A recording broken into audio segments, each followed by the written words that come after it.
Well, now the tax day has come and gone. Folks are starting to get those refunds. And while it's tempting to maybe go out and make some splurge purchases, there's some ideas that might be smarter financially for you. So that's what we're talking about today. We have Justin Farmer, CEO of Exit Wealth, to help us out with this. So, Justin, it's good to see you. Good morning.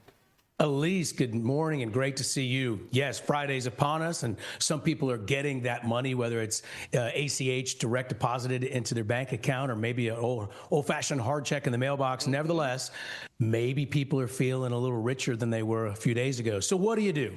Alyse, let's move from the consumer mindset to a wealth builder mindset. And there's some things we can do right away that your older self will thank you. Let's start, if we could, with paying off credit card debt, because that's the devil. One. Yeah, that's the devil. You don't want to work for Visa or MasterCard or Amex, and the way you fire them, instead of paying 17 to 25% interest on whatever credit card, you can fire them by using that extra cash that you may have just gotten and pay down that debt to zero.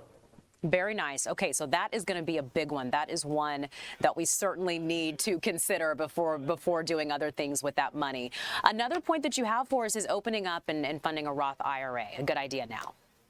Alyse, I love these Roths so much because you fund the Roth with post-tax dollars, and that's what your refund is. I mean, remember, it was originally your money. The government was holding on to it, not paying you any interest, and now they're sending it back to you. So what do? Let's open a Roth IRA. It grows for decades, and here's the best thing about a Roth, almost unlike any other tool. When you make that contribution back to yourself, a withdrawal when you're older ostensibly, you don't pay any tax. So it grew tax-free, and then you get to use it tax-free when you're older, and it is just a really powerful tool for later in life. You can open them up by just go to the Schwab website or Fidelity or Vanguard or call a wealth management professional, and they'll help you through it.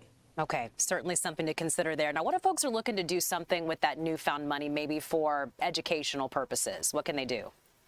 That's right. So 529s are a fantastic financial tool as well. So your kids are young and you're thinking, gosh, I probably want to help them pay for college one day or even private school.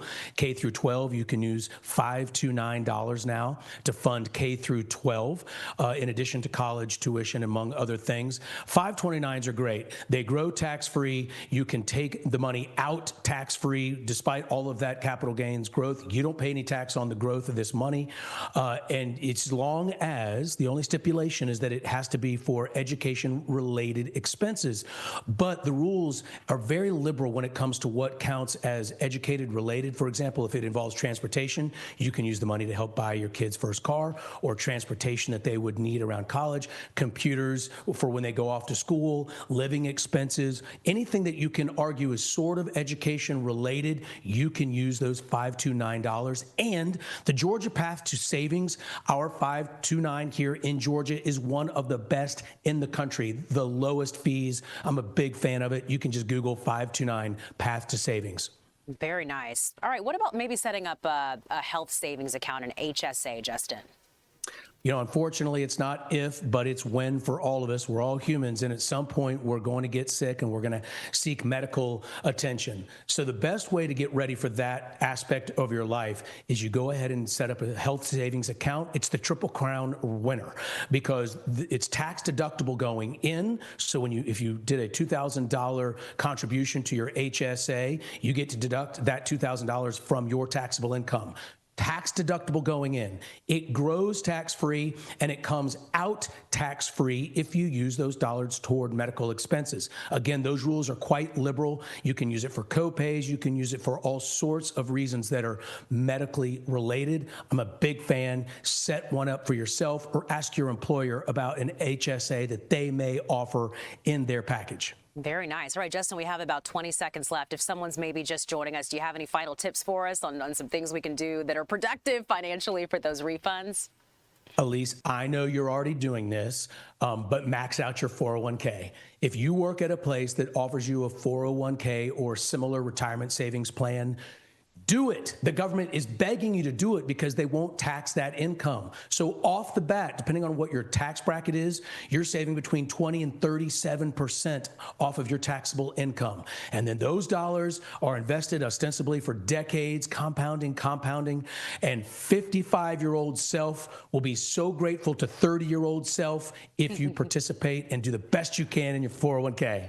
That is good stuff. All right, Justin, how can we find you if we've got maybe some more questions and just need some more tips and some help on all this?